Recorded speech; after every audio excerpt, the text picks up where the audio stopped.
a pas mal de grands principes dans les accords mets et vins, mais le principe principal, c'est de se faire kiffer.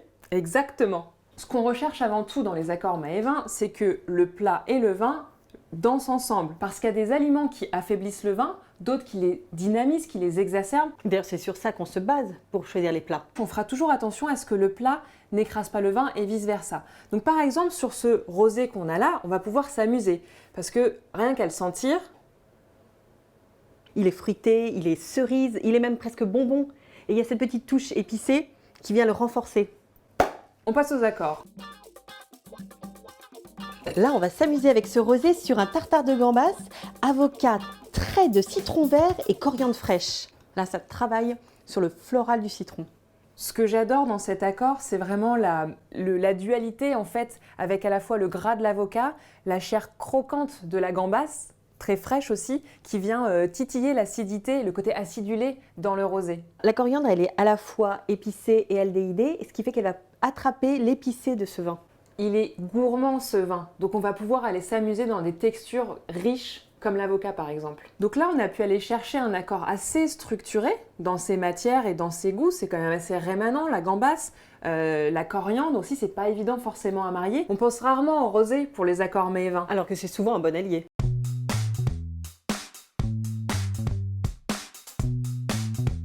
Voilà l'été, voilà l'été, voilà l'été, oh oh. Je pense qu'il n'y a pas de saison, ni pour la grillade, ni pour le rosé. Et donc, c'est l'été toute l'année avec les rosés du Centre-Loire.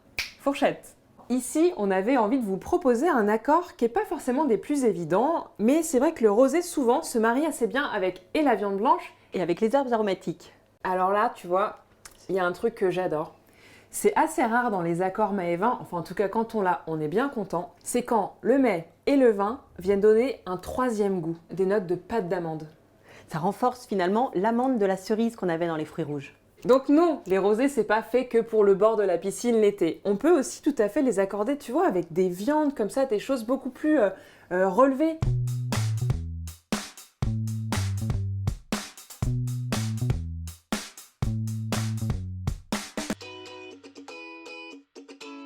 Pour ce troisième accord, j'avais envie de proposer quelque chose d'un petit peu relevé.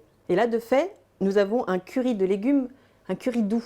C'est pas évident de faire des accords avec des plats épicés parce que les épices, justement, ça va parfois exacerber le tanin, relever l'amertume des vins. Alors justement, là, on a vraiment de la chance parce que les rosés du Centre-Loire, on a cette texture, on a cette fermeté et puis on a aussi cette puissance mais douce. Qui va s'allier parfaitement avec ce type de plat. C'est un accord assez multiple en fait. Dans le curry, on a l'acidité des légumes qui ressort pas mal avec le vin.